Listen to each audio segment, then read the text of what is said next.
Hello everyone, welcome to the When It Worked podcast. You're with your host Julian Lahey. Today I'm joined by the fantastic Dr Bo Bennett. Welcome to the show, Dr Bo. Thank you. Good to be here. Wonderful. Okay, we're going to play a game of Who Wants to Be a Millionaire. Then we're going to talk about Bo and all the fantastic things that he's doing.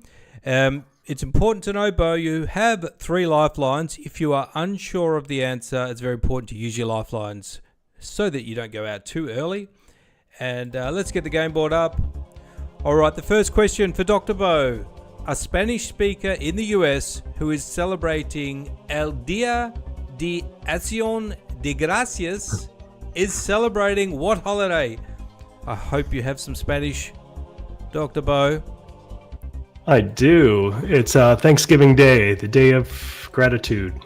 Thanksgiving Day? I see. Gracias. That makes sense. Lock it in. Muy bien, Bo. You got it correct. All right, on to the next question. A so-called green card marriage is a union in which one partner is and one partner is not typically a what? United States citizen, tourist or visitor, student, undocumented immigrant. I would have to go with A. Lock it in. A United States citizen is correct. Well done, Bo. On fire. We've got a smart cookie on our hands. A statue of what movie character stands near the base of the steps of the Philadelphia Rocky. Museum of Art? I didn't even get the options out. Statue of what movie character? Superman, Darth Vader, Indiana Jones, or Rocky Balboa? And Bo D. has said lock in D, Rocky. That is correct. Well done, Bo. Off to a good start. No lifelines down. A staple at Tea Party rallies, flags depicting a black rattlesnake and the motto, "Don't tread on me," have what color background? Red, yellow, green, or red? Any idea? A little bit of hesitation. There are 2 reds? Is that- this a trick question with A and D both being red? No, it's just pure incompetence. Do you have any idea, but without locking it in? I could picture the logo with the snake. Which way are you thinking? Without locking I don't it know. I'd be guessing. So should I use a lifeline? I guess. Which way were you going to guess?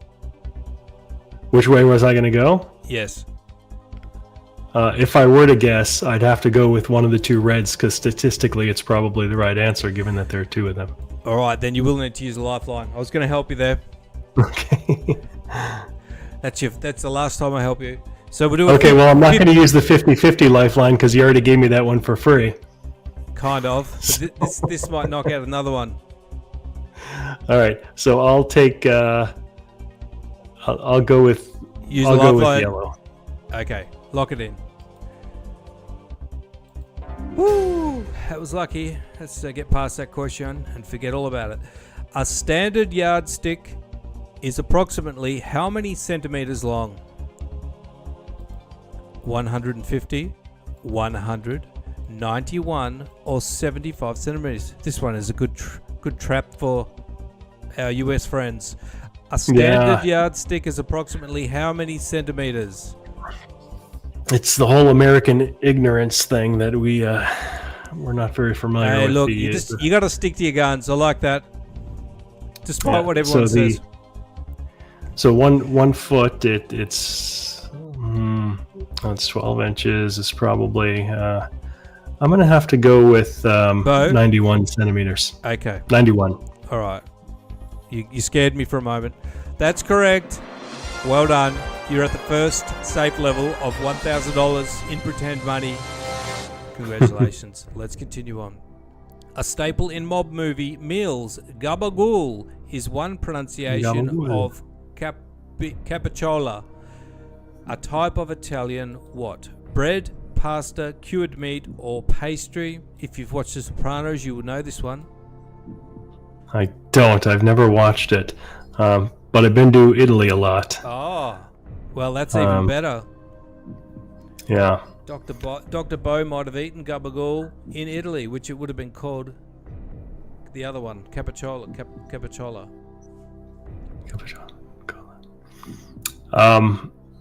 You do have lifelines if you're not sure. So what are the other two lifelines besides the 50-50 one? Poll the audience, or you have a 30-second window to quickly Google it. Which is I see. Very generous. Yeah, that is pretty good. I could probably give a good, really educated guess on this one. Which way are you leaning towards, Dr. Well, I'm pretty sure it's not bread or pasta, because I eat a lot of bread and pasta. I've been to Italy, and I've never heard of that term. I only eat chicken. I'm not a big meat eater, so it could be cured meat. I'm going to have to go with cured meat.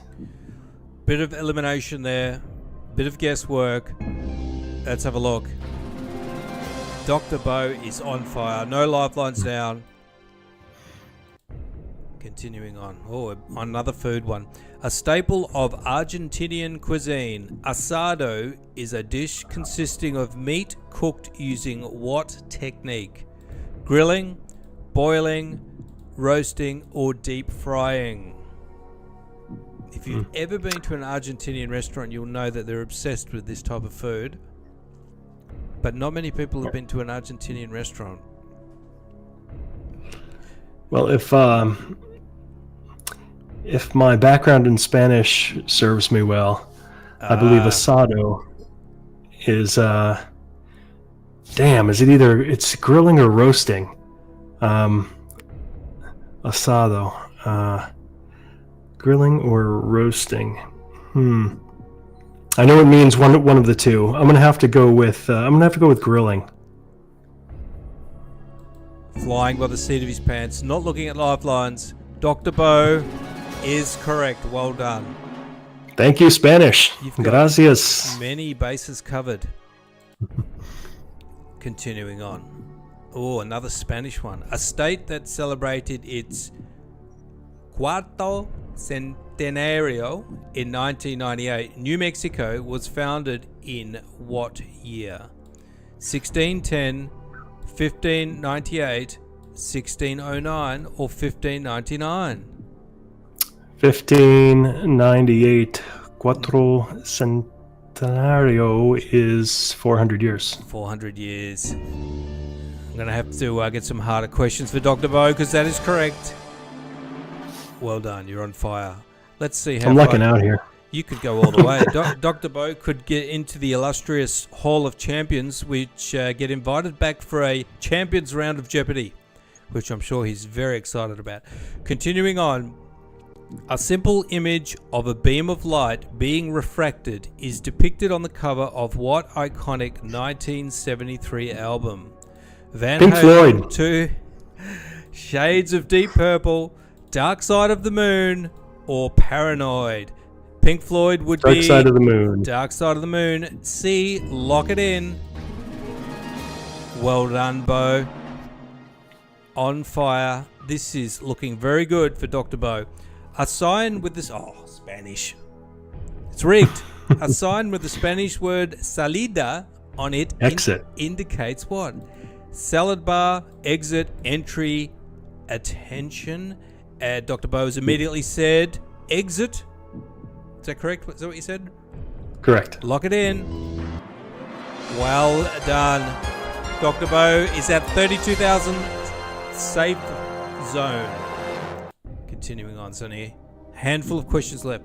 A popular vacation spot, the Turks and Caicos Islands, are a British colony located where? Atlantic Ocean, Mediterranean Sea, Pacific Ocean, or the Caribbean? The Caribbean. No lifelines needed. Let's take a look. Well done, Dr. Bo. Should have made these questions harder. I didn't know I had a man of Dr. Bo's caliber. A Smithsonian exhibit features one of Celia Cruz's batas cubanas, which is a Cuban variety of what? Dr. Spanish over here. Suit, dress, shoes, or overcoat? He's pretending not to know the answer for the benefit of the audience. No, let's see. Batas. I don't believe you. Shoes, zapatos, suit, overcoat. Don't forget your lifelines if you're not sure. Yeah. Wait, how many? I forgot this game. How many? If I get one wrong, I'm done? You're done. Okay.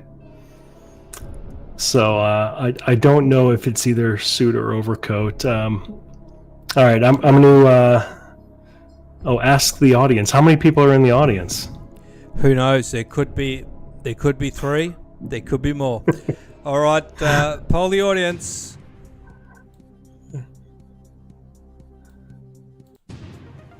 Hopefully one of the audience members has Google.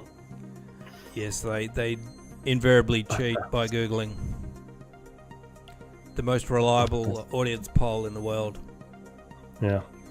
If the audience doesn't respond, I'll take 2 Googles. Oh, they didn't know, really. So we've got A, 21%, which is suit. B, 33% dress, which is the leader.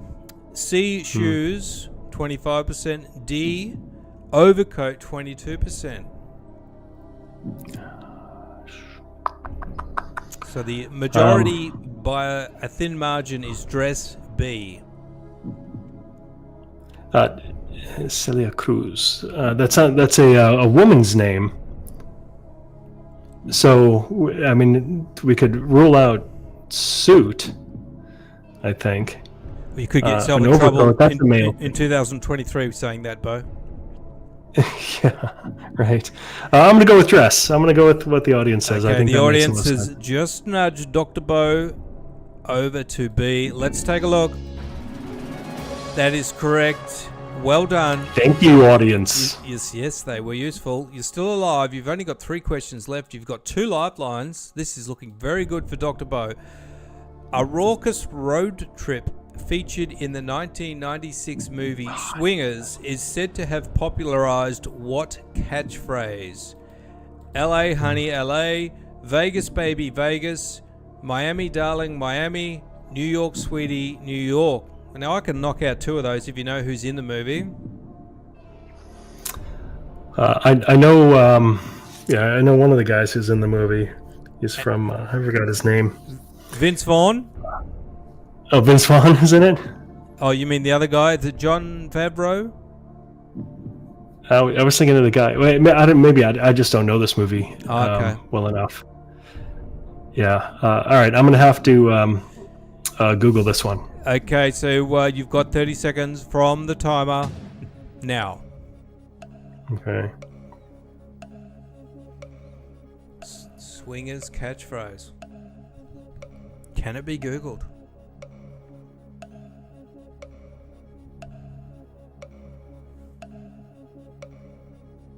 Swingers catchphrase.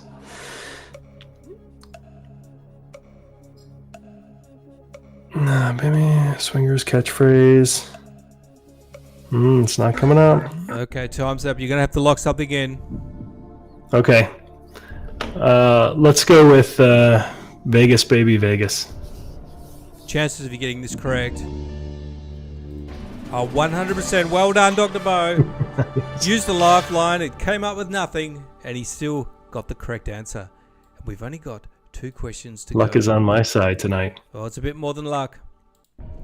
A popular tourist destination in Europe, Prague is the capital of what country? Too easy.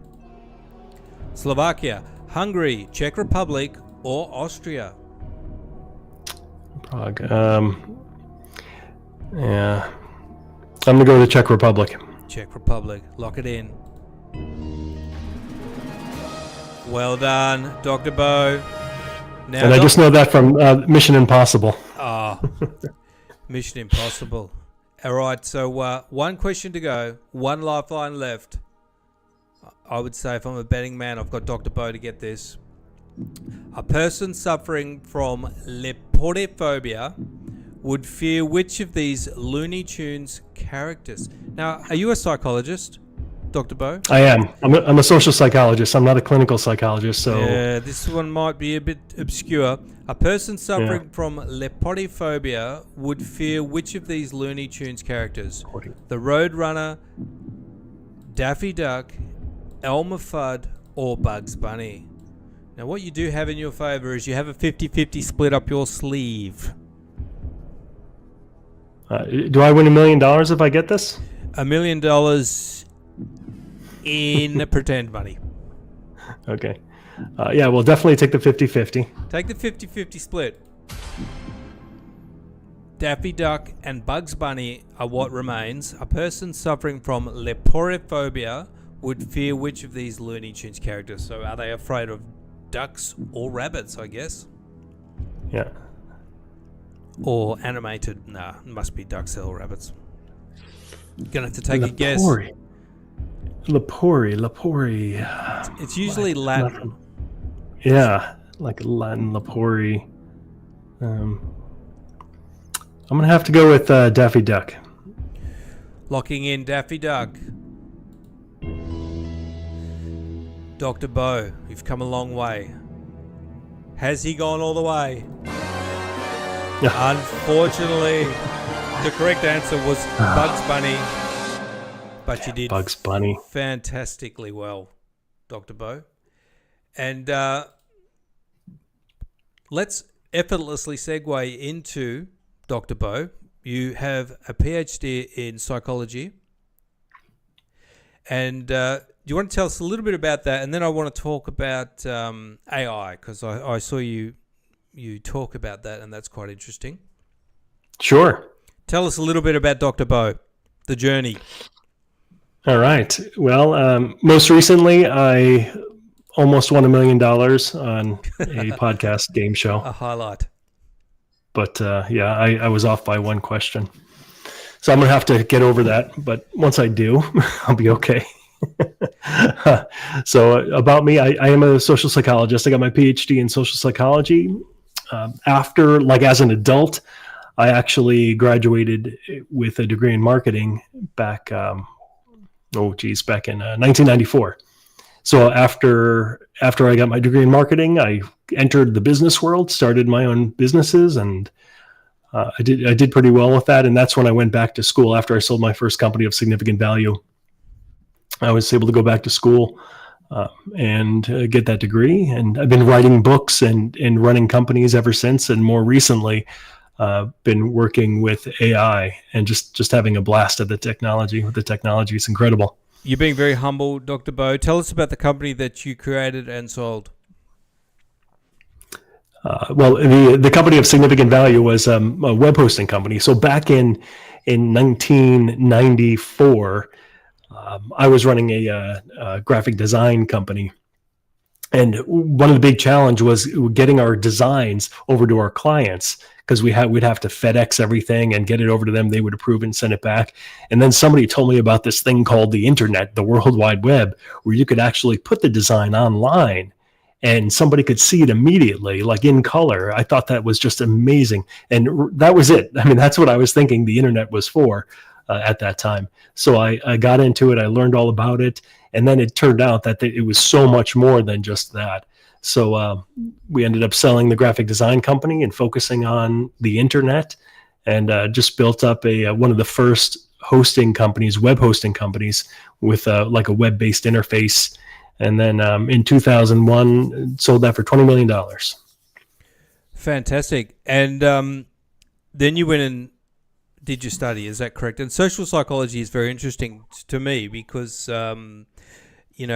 so many things that we see can be explained by social psychology, whether it's marketing, whether it's things we see politically. I know you talk about things, the divisions, politically, and why people believe certain things, conspiracy theories. Do you want to just quickly give us a brief summary of how you see some of the things that are going on? Sure. Yeah. Well, I actually got into that because I was kind of like at a breaking point in what I was doing maybe like 10 years ago or so. And I was put up a debate site online, and I was really getting into debate and just wasting way too much time debating with people. And one thing I realized is that these people were saying things that were so obviously wrong, right? They were just completely, like, you could prove that they were wrong, demonstrably wrong, but yet they still sounded pretty good.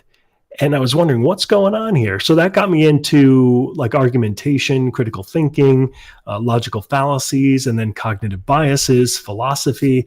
I studied philosophy a little bit, and I realized that really wasn't what I was looking for. I was looking for something a little bit more provable, something a little bit more scientific.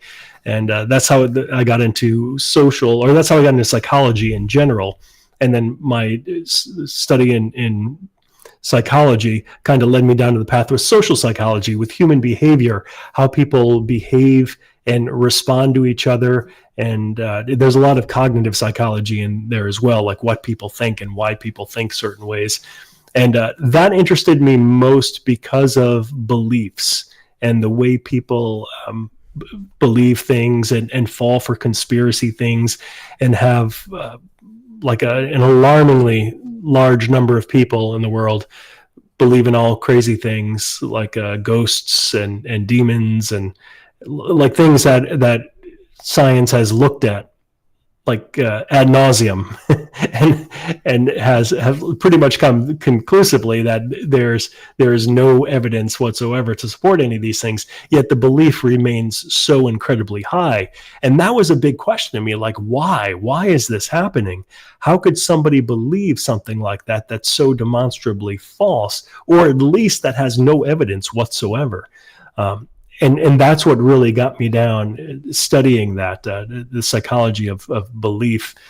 And that leads, obviously, as you know, to a lot of the conspiracy theories that we see today. People believe things because they want to believe them. And people don't really rely on probability, which they should. They don't rely on statistics or probability. They rely on narratives and plausibility. That's what's important. If it sounds good, if it could be true, that's good enough for them. Yeah. If you want to believe something and you have a decent reason to, then that's fine. And it's just so unfortunate because, of course, anybody could create a narrative around any kind of nonsense. And unfortunately, too many people believe it. It's incredible, really. And like you say, it's nothing to do with facts and provable. You can show somebody that it's just not correct, and it's about something else. And I always wonder, is it like you mentioned about the scientific method and probability, and if you've had exposure to that, you start to have the ability to learn how much faith you should have in a certain outcome if you know where it's come from. But I think it's even more than that, and there's some sort of need that these people have, or to go off how they feel about something. It's one thing I did read was that people with no kind of agency of control in their life tend to latch on to something for a feeling of control, like some sort of conspiracy theory. The people that really have no agency in their lives. Have you got anything to say about that, Bo? I haven't specifically heard about the agency, but at least a form of that. People, like a personality trait. A lot of this is related to people's personality too, and the different traits. People who really don't like to be in charge, don't like the agency, don't like to make decisions, for people to tell them what to do, make decisions. Those people tend to be more of the religious type, where they feel like there's this almighty father looking after them, making decisions for them, guiding them, telling them what to do. That's very common. People enjoy that because it takes some of the responsibility off too.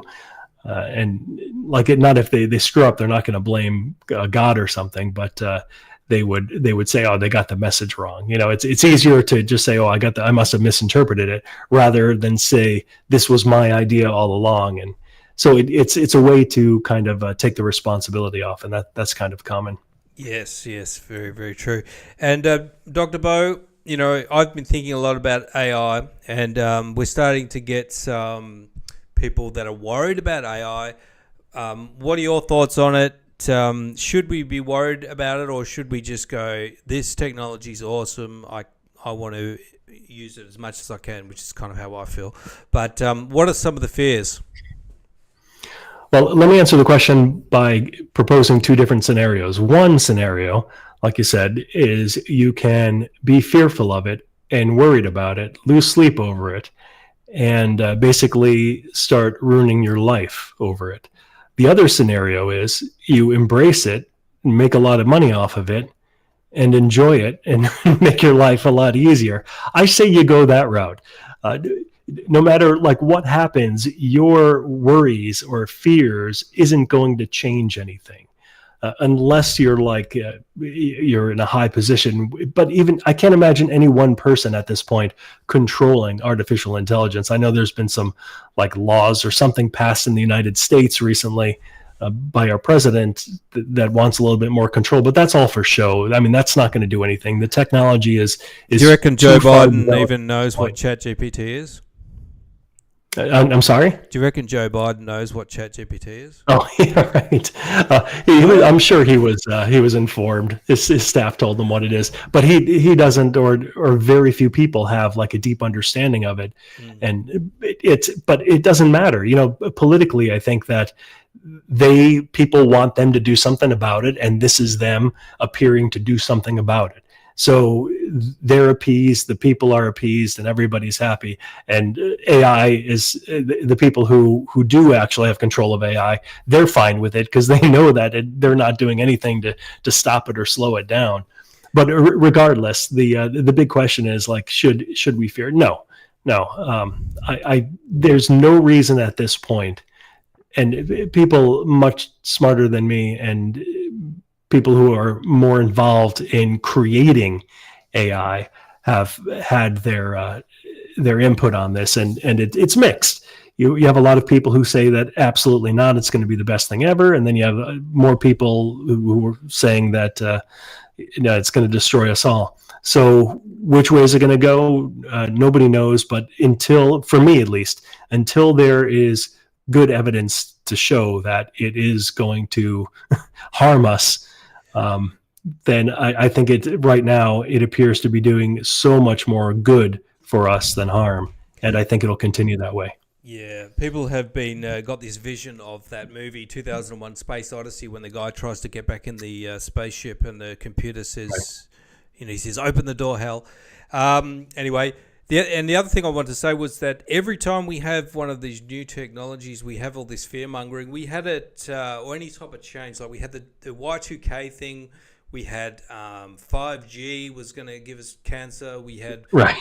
What else? Every single time. Then the UK introduced some law because they was paranoid about privacy, and then now every time you go to a website in the UK, you've got to like click OK, and then 50% of people don't even bother following the law, and there's been no prosecutions on it. It's just a total waste of time. That's my opinion anyway. Dr. Bo, and what can people expect if they head over and they want to connect with you? What's the best way to connect with you? The best way to connect is I've got two websites. One is my personal website that you're seeing there, and that's at bobennet.com, BOBENNETT.com. That's where you could find all my books. And my business website is archiboy.com, ARCHIEBOY.com. And that's where you could find all of the businesses I'm working on, including the artificial intelligence based businesses. Right now I'm doing basically my publishing company. We created a site called Bookbud.ai. bookbud.ai, and it allows you to create nonfiction books like within hours and publish it, and print book and audiobook. It's just an amazing technology, and the books are fantastic. I mean, I'm an author, and it writes books better than I can. So it's just amazing stuff. It's amazing. I mean, you can't really go the whole way, but you can actually just cut down so much of tasks, I guess, with writing and for creating summaries and things. And I mean, does Bookbud go a step further? Oh, yeah. I mean, it's an all-in-one platform. I tell people, you just come with the idea. That's all you need. Just come with the idea for the book. And right now we're just doing nonfiction, but ChatGPT today just updated and made it possible. So now it has like a memory large enough to actually write a full fiction novel. So I'm certainly going to incorporate that. But as of now, it's nonfiction, and you just come with the idea. You say like, I want to write a book about how to podcast from. Are you from New Zealand? Where are you guys from? Perth, Western Australia. Oh, Australia. Okay. I'm sorry. I think that's offensive to Australians, right? To say you're from New Zealand. No, you played it safe, because if I was a New Zealander and you called me an Australian, they get very upset. Like Canadians. Good. Yeah. Right. I needed a lifeline on that. Yeah. But if I took the 50-50 and it was Australia, New Zealand, I'd be screwed. Yes, that's right. I forgot what I was going when I was talking about. Bookbud, all-inclusive, non-fiction, and that sounds amazing. Now, Dr. Bo, you just said something about ChatGPT, where it's you can write a full book now with it. Does that mean that you can put more input into it and get more output? Okay, that's what I need to check that out. Yeah. Because it was 4K previously, the 4.0 model, and now it's 128K. So, like, the difference is mind blowing. And do I need to pay for the API thing for that, or? No, just in the normal. I think you can do it. They're rolling out the interface like slowly, probably over the next like month or so. So, but the API is actually working now. So if you have access to the API, you could use it right away. Oh, that's very exciting. Bo, thank you for coming on. Some valuable information. Sure. And you did very well in Who Wants to Be a Millionaire. Thanks, Bo. Well, thank you. No worries. It's good being on. Thanks for listening, everyone. I'm going to wrap things